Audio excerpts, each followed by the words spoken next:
Good afternoon, and welcome to the Voice of Wisdom. With over 60 years of experience as an investment banker, entrepreneur, investment analyst, genius economist, venture capitalist, and political analyst and strategist, Morty Davis is Wall Street and capitalism personified. The over 400 companies for which he has raised more than $3 billion over the years have created a countless number of jobs and exciting new products. Through the Voice of Wisdom, Mr. Davis explores, analyzes, and debates the most topical, political, economic, and social issues facing our world today. Joining Mr. Davis today for a discussion on violence and protests in America is Len Carter. Len is an investment banker, business consultant, and private investor. And now, Mr. Davis and Mr. Carter. Hello again. It's great to be back with you on our podcast. I say our podcast because you all help make this, if it has any value at all, the popular podcast that it's become. I say popular because people say they really enjoy it. People I haven't heard from for years say, gee, I broke into it, I found it, I didn't realize you were doing it, and I enjoy it so much. So I appreciate that. Because, at this end, since we don't take calls live, I'm never sure if there's anybody listening or not. But based on the feedback I get, even more, not from the direct listening when I'm doing the program, but in the following days and weeks, people addressed this week's program, or the week's program, for at least a month after I do it. And I enjoy the feedback, even though sometimes it's well after the program aired, and I actually forgot the discussion they're talking about. But anyway, you're my cohorts. You add so much for me. You don't participate in the dialogue. Your voice is not on the program every week as mine tends to be. But your input after the fact is so incisive, so valuable. I never realized what a brilliant group of friends, acquaintances, and people that are aware of me and my life's biography.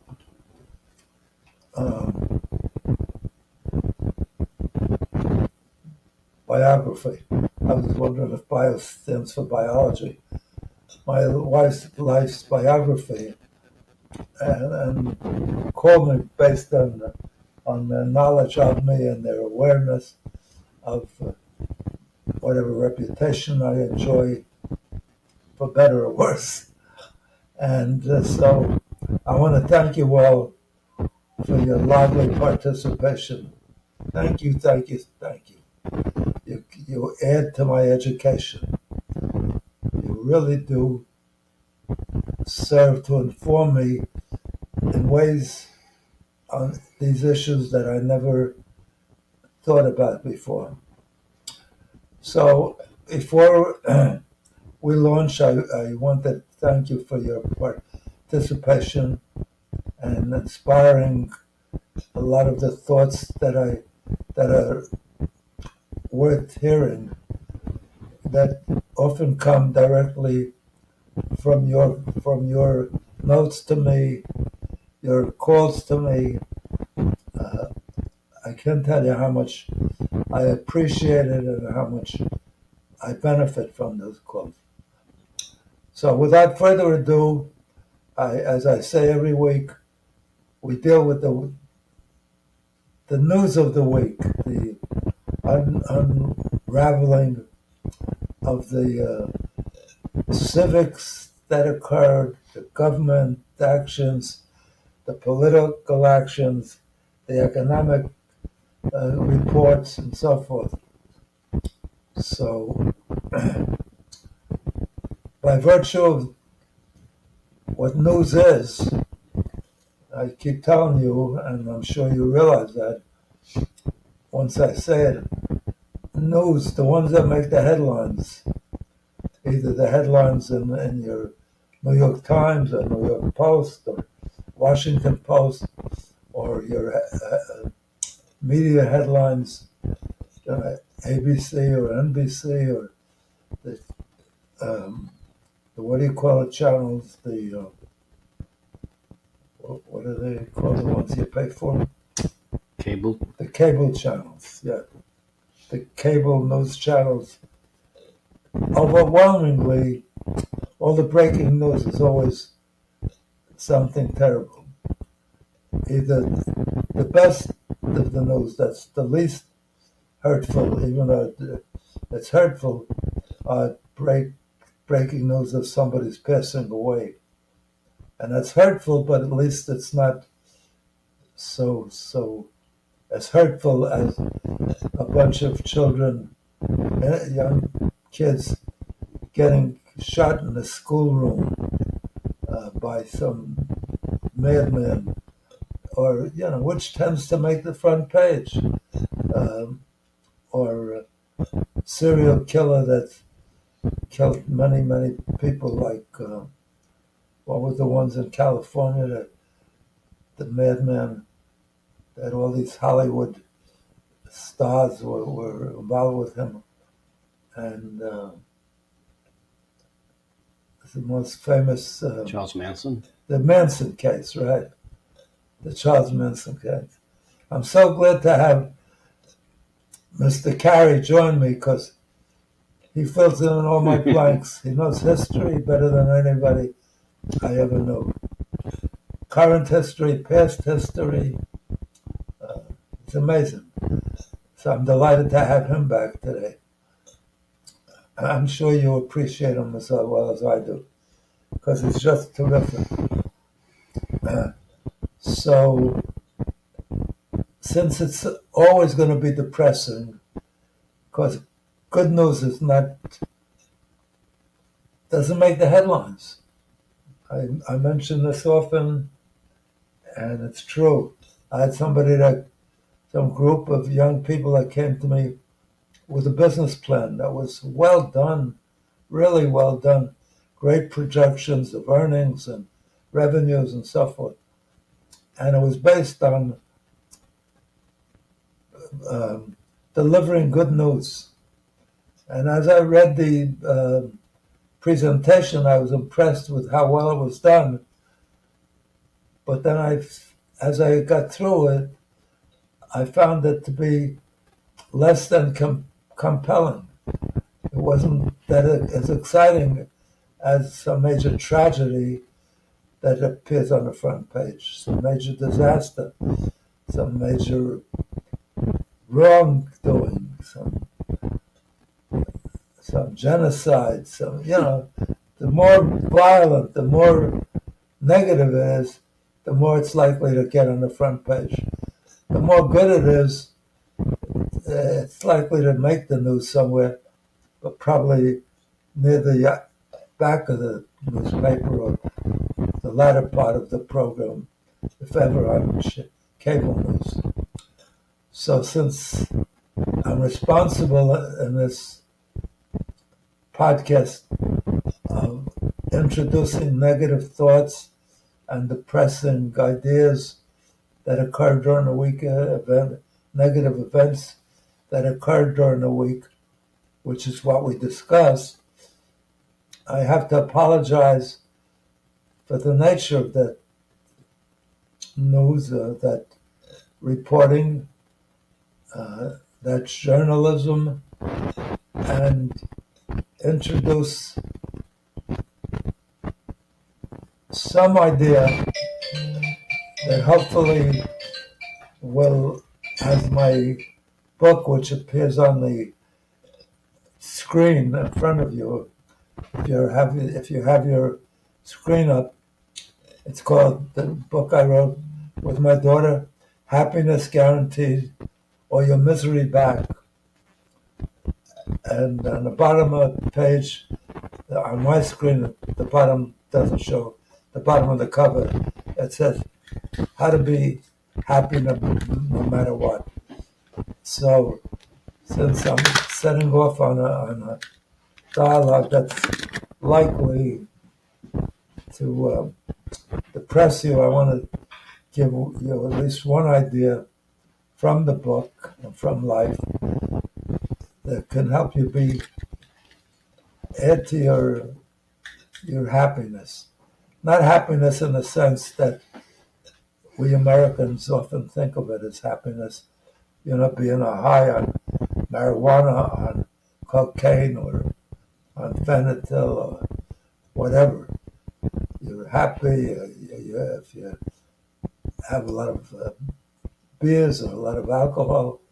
You're laughing, you're giggling, you're even crying, but you have great emotional responses. And you think that's happiness.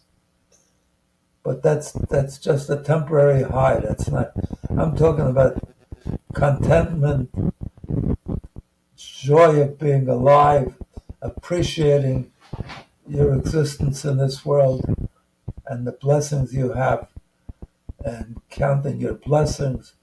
That's the kind of happiness I'm talking about.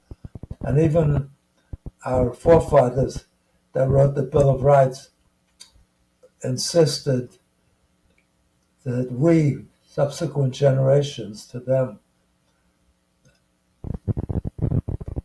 contribute to the life, liberty, and the pursuit of happiness of the American citizens forever after. And it's interesting, they say they contribute, they want us to contribute to life, liberty, but they don't say happiness, they say the pursuit of happiness. Because happiness is a process. You could be happy one minute and sad the next minute. The way I think of happiness is a sense of contentment, smiling all the time, being upbeat, joyousness, and making other people happy, making other people joyful, giving them a smile, tell them a joke, making others in your family, your children, your wife, all your loved ones, your community, your city, your state, your country, and all of the human existence, all the humans throughout the world. That's my role. That's what I hope to achieve with this book, and I've tried to pattern my life that way by the way I spend my money on providing good things for others. I've given away countless scholarships so people that can't afford it could get medical degrees and engineering degrees and degrees that will give them a life of great careers, and I funded hospitals and top learning institutions, colleges, just anything I could think of that helps people be happier. Nursing homes, anything at all that I know would put a smile on somebody's face. So what I want to do is figure out how to put a smile on your face and make you happy. And I want to explain to you, if you don't already know it and appreciate it, you're the boss. You're the master of your own existence. Things happen to you out of your control, to all of us. But to the extent that you can control it, and you can control a lot of it, you can't change the past, you can't yet deal with the future. The future is a mystery. The the past is history, but you can live your present life such that it ensures a greater possibility of a constructive, successful, productive, content, happiness. And you can also behave in such a way that you don't spend your life with regrets, disappointments, the failures that you succeeded, that you experienced, not succeeded, the losses that you may have exceeded. I often go back and think about this biotech company that I owned that was like $7. I had a few thousand shares. And now when I look up and I see it's over $750, I'm ready to shoot myself. I say, how dumb am I? You can't change that. But you can learn from your past and make your future better. But even that, you don't even know you're going to be alive in the future. So deal with the present, make the present the best it can be, and make it as productive in a sense that it shapes the future and it can make you more content in the future. So I would ask you to be your own boss, control how you live, what happens to you. You can't change the externals that happen, the tragedies that we all experience if we live long enough, the illnesses, the accidents, even the death that if we live long enough we experience of our closely held relatives, our wives, our children, God forbid. So just what set me off on this was I picked up when I was young a book by Bishop, it wasn't Sheehan, a Steen or something. He had a top Catholic church in the Middleman, Manhattan, Marble something. And he was a wonderful, inspiring teacher. And he wrote a book, The Power of Positive Thinking. And his main insight that proved so helpful to me in my life is that if you think positively, then you're happy, and if you think positively, positive things happen. You shape the future. So do that. You're the boss. Be sure you behave in such manner. And the present is what you have. Enjoy it. Time is the most valuable thing that we humans have. We're given a limited amount of time on this world. And even if you got $1 billion, even if you're as rich as Musk, the wealthiest man in the world, you can't get an extra 5 minutes by paying for it. You only have so much time allotted to you, and when it's up, it's finished. So use it. And it's called the present because it is a present. Every minute that you live is a present. So enjoy the present. It's only a present if you make use of it in the most positive, constructive, personally helpful, and personally enhancing, life-enhancing way. So that's my word of advice to you. And don't get overwhelmed by problems that you visualize that are often in the near future or farther off in the future.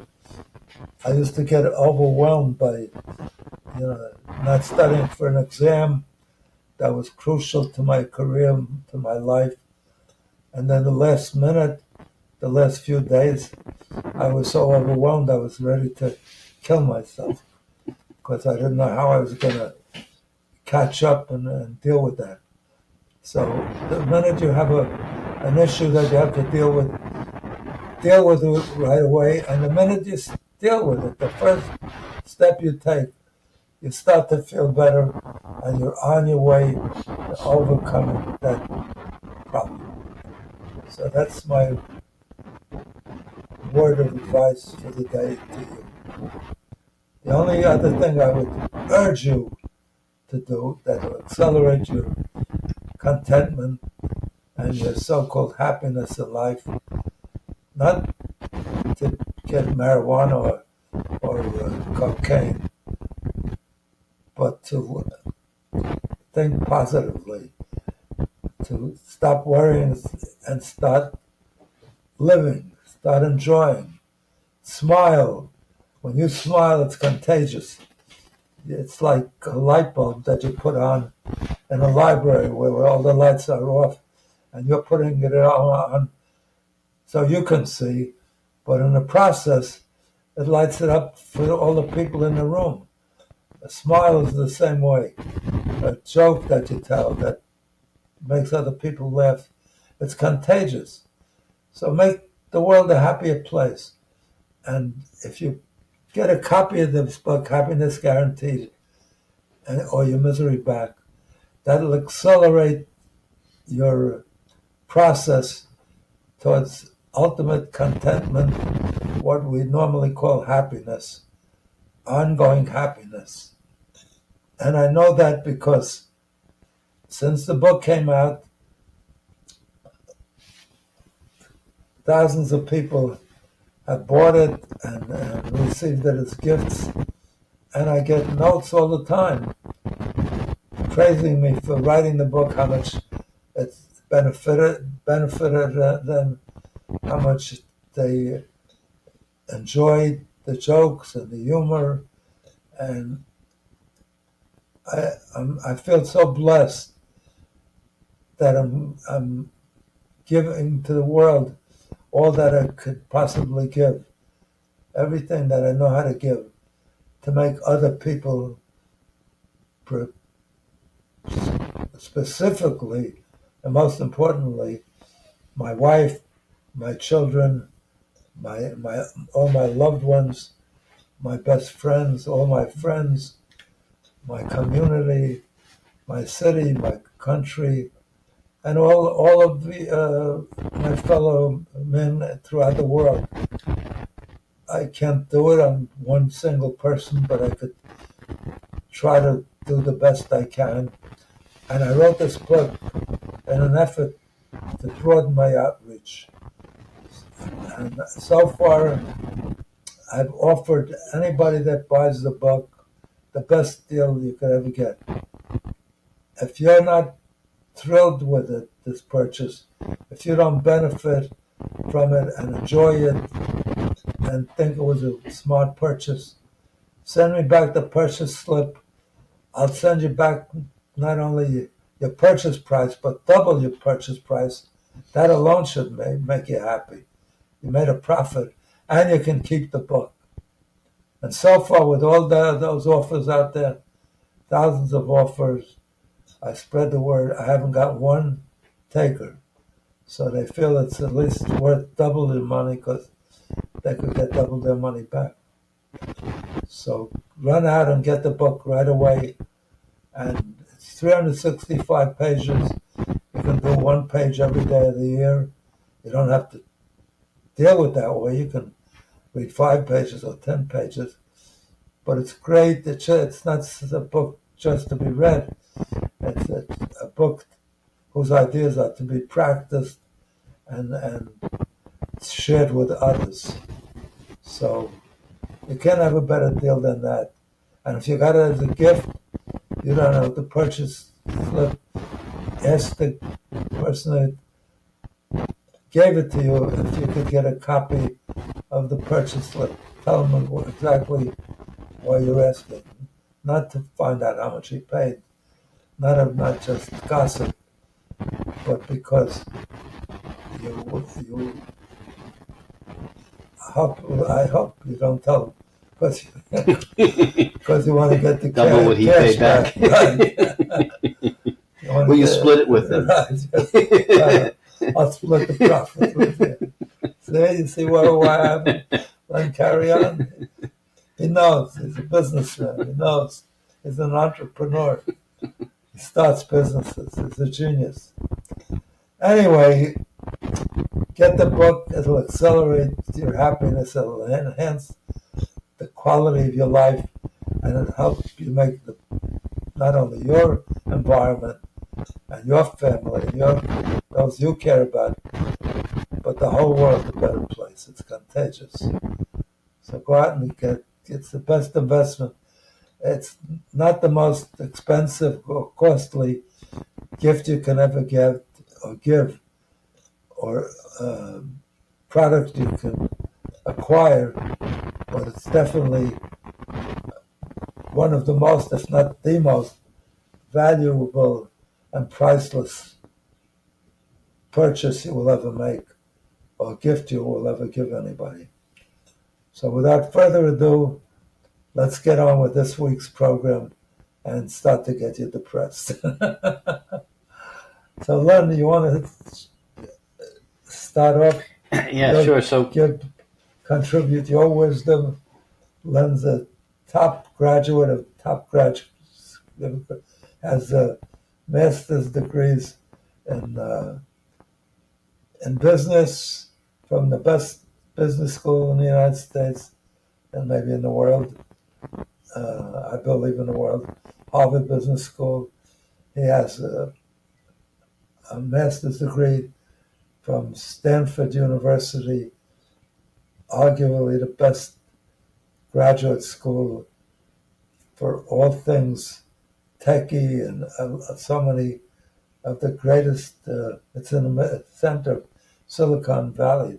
There's so many of the greatest new emerging entrepreneurial companies of the last half century emanated from the graduate and the students at Stanford. And undergraduate, he got his college degree, top of his class, from one of the great Ivy League schools, Cornell University. So give him the benefit of your wisdom and your learning, and let's launch. Thank you, Morty. So if you were saying it's the violence and thank you. Terrible things that make the headlines. We certainly saw that in the past week. It hasn't been, I think, since the early 90s. 3 weeks for sure. Because in addition to the last week, we had all this upheaval in California. But the week before, where some cops got killed in Washington, and two young people leaving an event about the hostages in Gaza. In Boulder last couple of weeks ago, and they were about to get married. That was in Washington at the museum. Yeah, at the museum where they had some discussions about the hostages in Gaza, and as they walked out, they were shot by some guy that was screaming "Free Palestine" or something. They were non-violent. They were non-provocative. They were just discussing, how can we avoid these kind of terrible events in the future and get these people who were hostages, who were kidnapped and being held hostage for more than a year and a half, and innocent as could be.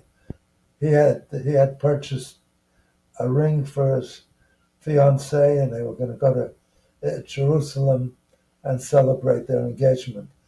And the amazing thing was, she was Jewish, but he wasn't. He was Christian. He wasn't even Jewish, and they killed him for being involved with the Jewish activity or Zionism, whatever. It's such a mad place. So go ahead. I didn't mean. Yeah, I mean, that's violence on the East Coast, violence in the West, and now violence on the West Coast, where we saw, the last time this kind of thing happened, I think was in the 90s, was Rodney King, when there was an acquittal of a police officer for beating Rodney King, and that erupted in protests and violence. This time we saw protests around ICE raids as a result of following or implementing President Trump's deportation policies. So it's a whole different world from when I was a kid. We had ICE racing. ICE had a different thing. ICE racing our peoples, but not. People liked ICE then, especially in the summer. Now, not so much. Yeah. Actually, in the hockey league, they have a lot of violence. Yes. People say, I went to a hockey fight. I went to a fight and a hockey game broke out. Yeah. So just by set the background here, a couple of quotes and some facts. So Mayor Karen Bass, the mayor of Los Angeles, recently said that the city is being used for an experiment by the federal government as they bring in military forces and they, quote, test case for taking power away from local authorities. Because historically, police matters were generally handled by local police, not by... Or at least domestic... enforcement. Law enforcement, yes. FBI, but they don't bring in the army or the militia. Yes, generally, unless for very, very special circumstances, the army and militia tend to be more for insurrections or war. Right. So she said the justification was that by the federal government that LA is being invaded and occupied by illegal aliens and criminals, and that's why they needed to get involved to put that down. So about 1,700 National Guard members have been are now operating in the greater LA area. Typically, National Guard is something the governors of the states sort of manage, control, and deploy. So it's very unusual. Governors of the state are the commander-in-chief of the National Guard. National Guard. Unless, under certain circumstances, the federal government can usurp that power and read. So it's a weird reporting relationship, because typically the National Guard, as you say, reports to the governor, but here the federal government can come in and say, no, we, more than reports is under the jurisdiction. Yeah. The orders of the governor. Right. The federal government. But they can come in and pardon the expression, trump those orders. And under under emergency circumstances. So that's where it becomes kind of ambiguous as to what is this right or appropriate. So the National Guards, and then Trump's activating 2,000 other service members, and 700 Marines have now been activated. So Marines are even different from National Guard. That's real army, or real armed forces, I should say. That's by way of numbers and background. So now some comment. So before the Marines, he brought in army too, didn't he? I think they were through National Guard. I'm not sure if there was any other military. I think Marines may be the only military. I mean, they activate the National Guard, which which But I thought he brought in other army, actual yeah. army. It doesn't matter. It's The same point. Yeah, is that against the wishes of the governor. So some commentary. So a Democratic Senator, Jack Reed, the top Democrat on the Armed Services Committee, so he says the president is forcibly overriding the authority of the government and mayor and using the military as a political weapon. This unprecedented move threatens to turn a tense situation into a national crisis. So right away we have a question: is this, is this a way to make it worse rather than better? And then Senator Reed said the other day, since our nation's founding, the American people have been perfectly clear: we do not want the military conducting law enforcement on U.S. soil.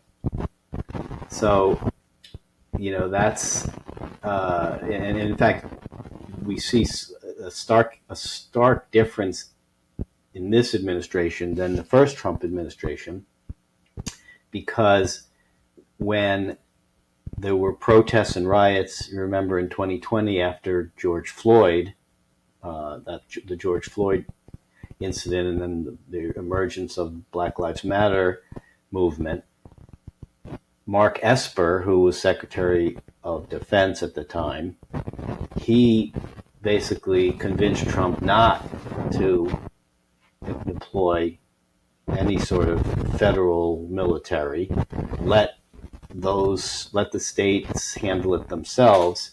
And even though Trump wanted to do that at the time, Esper talked him out of it. Now we see Mark Esper and also the Milley, yeah, both of whom Trump says are terrible people now. And you can see why, because now Pete Hegseth, the Secretary of Defense, is doing exactly what Trump wants him to, do, which is to support what Trump wanted to do years ago, bring in federal troops. Esper said no. Trump backed down. Now Trump doesn't want to. He's not backing down, and the people that he put in place, namely Hegseth, are going along with it. So, incidentally, the latest television I watched almost up to the moment before we joined to do the program, the military's been there. They haven't done anything, in my view. I haven't seen anything where they did anything terrible. Certainly not any worse, not even close to what the attacks that some of the police did against these rioters. And the rioters have done things that should be subject to punishment, because they've set fires, they burned cars, they turned over cars, they busted windows on businesses. It's just amazing. Stop traffic.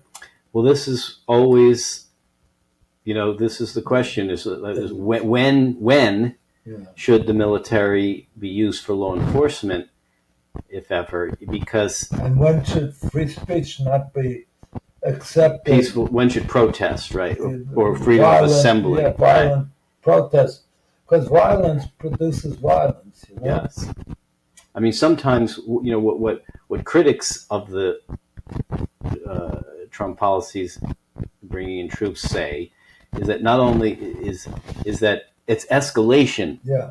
It riled people up. It's like gets their tempers up. Right. And maybe if you didn't say, we'll show you, we're going to bring in, tanks and tear gas and bullets and all this stuff, maybe it would have not happened. You don't know. Would it have happened anyway? You don't know. That makes sense. No. But before the troops came, before the Marines came, they were burning, cars and businesses, and they were killing Los Angeles. But the question is, do you need federal military to stop that, or could the local law enforcement have? I agree. Because it's certainly the case that any time peaceful protest turns to looting and violence, and then that's clearly not a peaceful protest, but when it's But the an governor, incite to a right. protest or an escalation to something which may otherwise not have been so bad, that's where. But the governor of California and the mayor of Los Angeles say they have the biggest police force, I think, of any city in the United States. And they can do it. They don't need the federal government to get involved. Right. So whose decision should that be? Well, Should it be? I mean, the governor says. They're saying the Constitution says that that's a state duty. Right, and then, but the federal government says if there's something like an insurrection, yeah, well, that and then it's going to wind up in the courts because Trump and his people are saying it's already an insurrection. It's already in the court because California filed a lawsuit against Trump, asking a judge to declare the mobilization of the National Guard troops unconstitutional, and for the court to halt future deployments. So, is it an invasion? That's what the courts, I think, will have to interpret. Because if is it a legal order? And the answer is, it depends. If it's an invasion, it's a legal order. If it's something that is really, more a political move to show that these are the policies that I want, then it might not be. So the court, I think, and then this Insurrection Act, which is something that was in place in the early 1800s, I think, was or maybe it was after the Civil War, but it was put in place so that the federal government would have the ability to put down an insurrection, a real insurrection against the government. In this case, these are protests against ICE raiding Home Depot, where some illegal migrants work, and it's harder to make the case that that's an insurrection compared to, or an invasion. A protest against ICE raids at Home Depot is a little different from a foreign country invading, true invasion. So I suspect that plays out in the courts in favor of California. That would be my guess. But I don't know if Trump so much cares, really, because why is he doing it? He's doing it to show people I'm forceful when it comes to my policies, and I'll do what I want until I get stopped. Politically, it's been a winning issue because absent the immigrant issue, he would have never won in 2016. He came up because they all have the same agenda, the Democrats, the Republicans, the economy, lower prices, lower taxes. They really both, it's hard to differentiate them. So it's usually you're voting more on the person that's running than on their program. But he came up with something that people didn't realize was reached them in their emotional, which is more important than anything in terms of decision. To put these people that they look down on or they think of. Whereas the Mayor Bass points out, she said LA is perhaps half brown and black,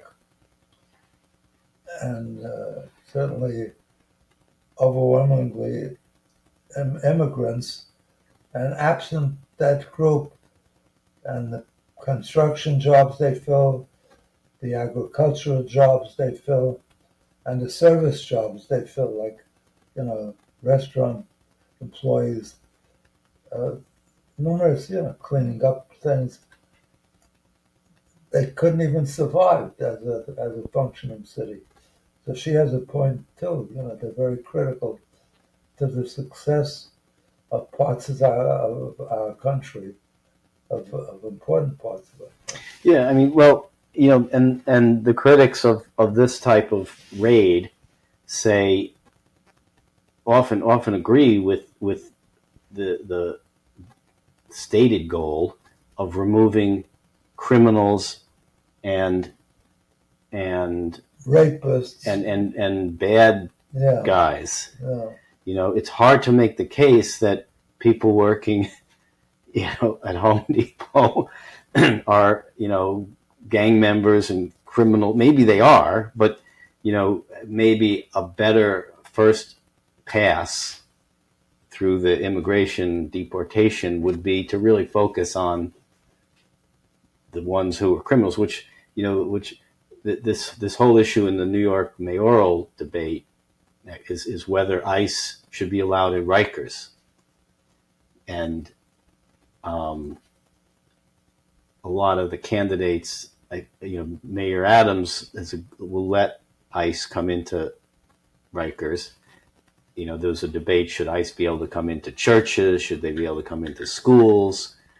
Because places of worship to raid for illegals.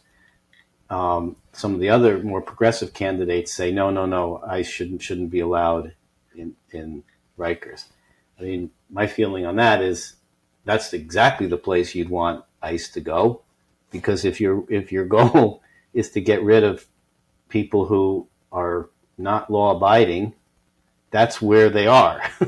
So if they get arrested for committing a crime or something, before they have a chance to be let go, deport them. Save yourself the trial and the money and all that. So why not let them go to Rikers? But I mean, raiding a church is a different story, because it's not as likely to find criminals, worshiping in the church or in the school, as it is to find criminals at Rikers. Yeah, but it's also very costly to keep somebody. Even better. To keep somebody. No. Even better to let them go there to get rid of them. That's the whole. If they go to Rikers, you're not getting rid of them. No. You're paying it. Don't get rid of them by deporting them. Oh, yeah. That's what I'm saying. Let ICE go to Rikers. If you don't let them go there, then you have to do what you say. You have to pay this outrage $400,000 a year, whatever the cost we looked at once. It depends where the money comes from. Bill Gates said this week or 2 weeks ago, it's so wrong, it's so sad that they're taking, that in order to give more money to the people that don't need it, they're taking away money from the neediest, from children, from old people that are in nursing homes and nutritional needs. It's so obvious, such obvious statement, and yet that's a policy. We need the tax reduction for those that have more money than they'll ever have a need for, and take it from those that are in desperate need for the small amount that they get in terms of food stamps and health care and so forth. Which is why I think this, from a political headline, is right in the sweet spot of the Trump administration, because one, it's something that they campaigned on, that they said they were elected to do, and it's something, most people are in favor of, at least on the criminal side, getting rid of undocumented criminals. And it also is a deflection and a diversion from what was not so good news headlines in the past week or so. Elon Musk fighting with President Trump, Elon Musk tweeting out how bad the big beautiful bill is. These are not things you don't want the richest guy in the world with the biggest megaphone in the world blasting the most powerful and his biggest agenda item, this big beautiful bill. So they didn't. That was not because not that any elected officials would favor Musk over Trump, because they're all going to fall in line with Trump at the end of the day. Is still not. It's like someone said. This is not like Trump firing Omarosa, who was the one of the winners from The Apprentice years ago, and getting into a fight with her. And this is Elon Musk, the richest person in the world, who has a lot of money to, back his candidates of choice. Trump beat up on him. Trump said if he finds that if he's going to back Democrats, there'll be major consequences for Musk, right. Implying that he'll lose all the government contracts, right. etc. Right. So these types of headlines are not something that the Trump administration welcomes. That's why the last few days, I think they're actually pleased that the spotlight is now off from that, back on, onto something which, they can point fingers at bad governors, blue state policy, sanctuary cities, all the things that the conservative agenda loves to dump on. They can do it, and then it takes away from some of the spotlight that they didn't like having on the other things. The one thing, whether you like Trump or not, you have to say there isn't a day that I get up and turn on the cable channels or even the main TV channels that Trump hasn't brought up some issue that the parties and most of the people are fighting over. And it's very entertaining. It reminds me, one time I was talking to Donald and he was saying, everybody's tried to do what he did with the Apprentice. It was so successful. And he named a bunch of billionaires that tried to do it. And he said none of them could achieve that. He was proud of that achievement. He's an entertainer, whether you like it or not. It's tragic for those that think he's doing damage, and it's great for those who think he's on the right track. When he first won the second term, I remember we were talking about, what some of the predictions and things we thought would play out in the coming term. And I remember saying there's what it would be like. There's good news and bad news for Republicans. Good news is, they have majorities and a lot of their agenda can be moved ahead. The bad news is any Republican is going to be constantly asked to defend a lot of stuff that Trump says or does, and some of it's difficult to defend. For example, Trump recently said, or Gavin Newsom said, well, if I'm doing such a bad job or incompetent or terrible or breaking the law, arrest me. So what was Trump's response? Quote, it would be a great thing if Gavin Newsom were arrested. So they put on a show. For a few today, you can't write that in a novel. I mean, it's almost we've gotten jaded though, because and when a line like that came out, I guess like almost 8 years ago or so, when Trump first started, I mean the media just went into an unbelievable tizzy. I mean, where would you ever see a sitting president call for the arrest of a governor of the country. Never.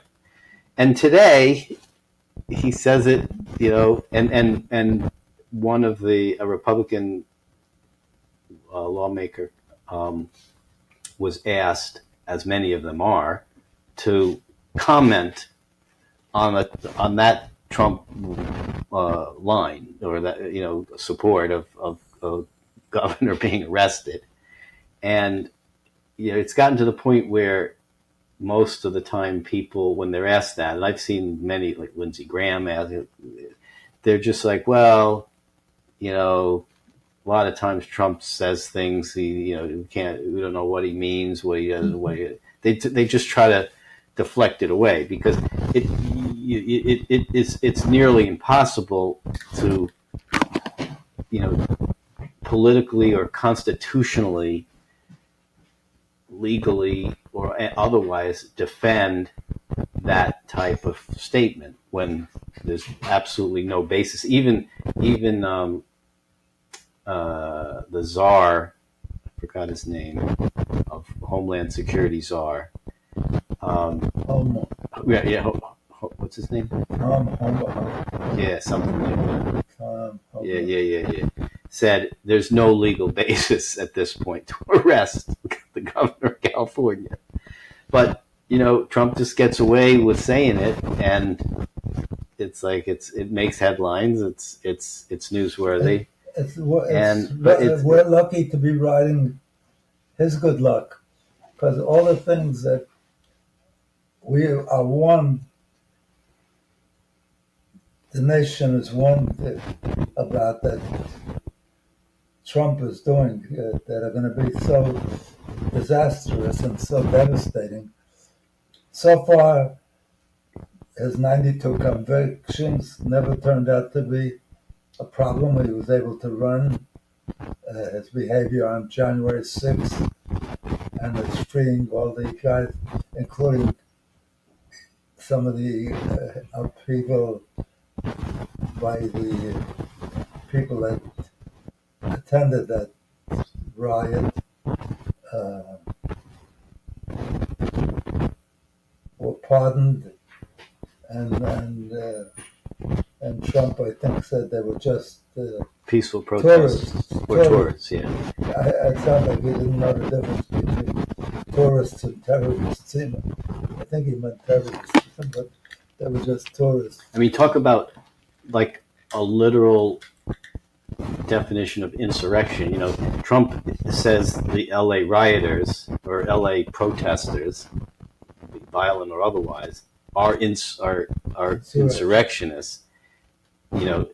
People say he should put a mirror to his face, because trying to interfere with the transfer of power on January 6th, when the electoral votes were to be counted, seems to me to be closer to what you might think of an insurrection as, again, a protest against ICE raiding Home Depot.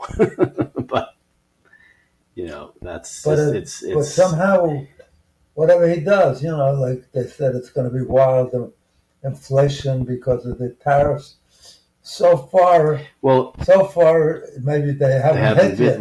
Right. But still, it's great to be involved with somebody who's lucky. Right. You always say, I'd rather be lucky than smart. Yeah, but also we're attached to, the nation is attached to somebody, a leader who's lucky, and we're benefiting that the seemingly terrible things we're warned about as a consequence of Trump's actions so far have not turned out to be terrible. I mean, but that, I think you said it, that they haven't happened yet, right? I mean, but if they keep on not happening, right, then that's the it's unbelievable. That's true. If everything just gets postponed, then the biggest up move we have had in many years was the day he said he's not doing some tariffs. 100%, and the market's now back nearly at all-time highs again. S&P. Unbelievable.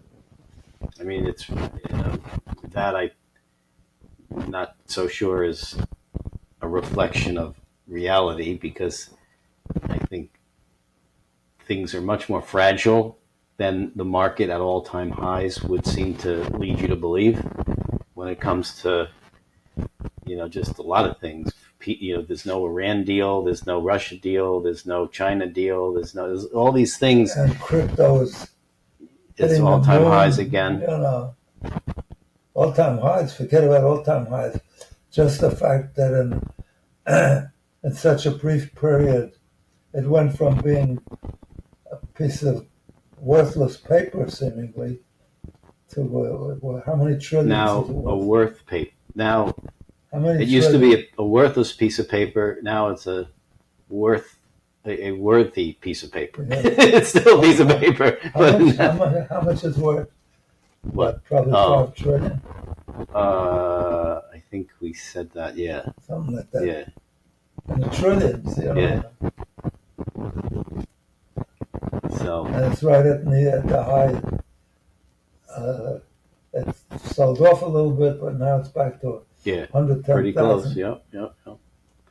We're just about out of time, but just to end on one other thought or question. So we often ask this toward the end after discussing a series of Trump actions and policies. How will this affect his popularity? I mean, it seems to only make it stronger when you might think a lot of the things would diminish popularity, and yet not so much. So he's really what's your amazing. take? Even in Florida, where what's his name, DeSantis, was so popular, he's gone down in popularity. Disappeared, yeah. What? And almost like he's just you don't even Yeah, hear. and Trump is still overwhelmingly favored in the voting. And, it's remarkable. Yep. All right, so Thank you. remarkable as it may be, another Thank week. you all. Have a great week. I love you. Have a great every day of your life. Each day should be better than the day before till you're 120. And after that, we'll negotiate for more. Bye.